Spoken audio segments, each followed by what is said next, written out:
जाति की सत्ता की बात करते हैं, जो लाखों कोशिशों के बाद भी टूटती नहीं दिख रही है। लेकिन अब एक और कोशिश हुई है।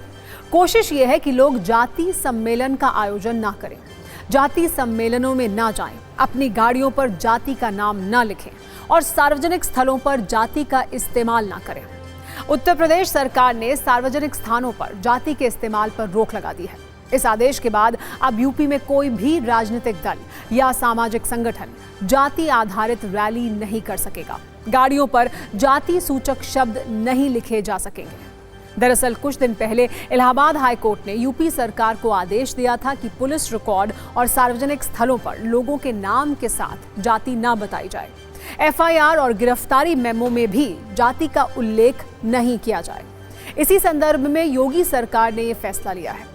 हाई कोर्ट ने यूपी सरकार के गृह विभाग और डीजीपी को यह निर्देश दिया था कि यदि जरूरी हो तो पुलिस प्रशासन नियमों में संशोधन करके एक मानक संचालन प्रक्रियाएं तैयार करे और उन्हें लागू करे, ताकि SC/ST 1989 के तहत दर्ज मामलों को छोड़कर सभी पुलिस दस्तावेजों में जाति बताना प्रतिबंधित हो सके। कोर्ट ने यह भी कहा कि उन्हें ये पता चला है कि उत्तर प्रदेश के सभी स्थानों में लगे नोटिस बोर्ड पर अभियुक्त के नाम के आगे जाति का कॉलम लिखा है। सरकार उसे तत्काल प्रभाव से हटाने के लिए उचित आदेश जारी करे। इतना ही नहीं, हाईकोर्ट ने यह भी कहा था कि किसी भी जाति का महिमा मंडन या अपमान करने वाले सोशल मीडिया संदेशों पर कड़ी निगरानी रखी जानी चाहिए। सोशल मीडिया के माध्यम से जातिगत घृणा फैलाने या जातिगत भावनाएं भड़काने वालों के खिलाफ सख्त कार्रवाई की जानी चाहिए। हाईकोर्ट के आदेश पर यूपी सरकार का यह फैसला समाजवादी पार्टी के अध्यक्ष अखिलेश यादव को पसंद नहीं आ रहा है।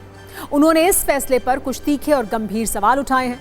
उन्होंने सोशल मीडिया पर यह लिखा है कि 5000 सालों से मन में बसे जातिगत भेदभाव को दूर करने के लिए क्या किया जाएगा और वस्त्र, वेशभूषा और प्रतीक चिन्हों के माध्यम से जाति प्रदर्शन से उपजे जातिगत भेदभाव को मिटाने के लिए क्या किया जाएगा।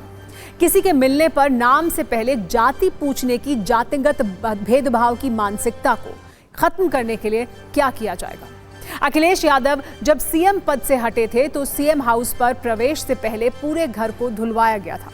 अब सोशल मीडिया पोस्ट में उस घटना का जिक्र करते हुए उन्होंने मौजूदा सरकार पर कटाक्ष किया और ये लिखा, किसी का घर धुलवाने की जातिगत भेदभाव की सोच का अंत करने के लिए क्या उपाय किया जाएगा और किसी पर झूठे और अपमानजनक आरोप लगाकर बदनाम करने के जातिगत भेदभाव से भरी साजिशों को समाप्त करने के लिए क्या किया जाएगा।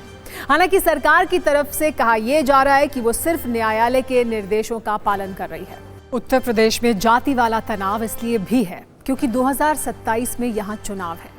ऐसे में जातीय सम्मेलन कराना राजनीतिक दलों के लिए वोट पैदा करने वाली मशीन है और कोर्ट के इस आदेश से इस मशीन का कनेक्शन कट गया है।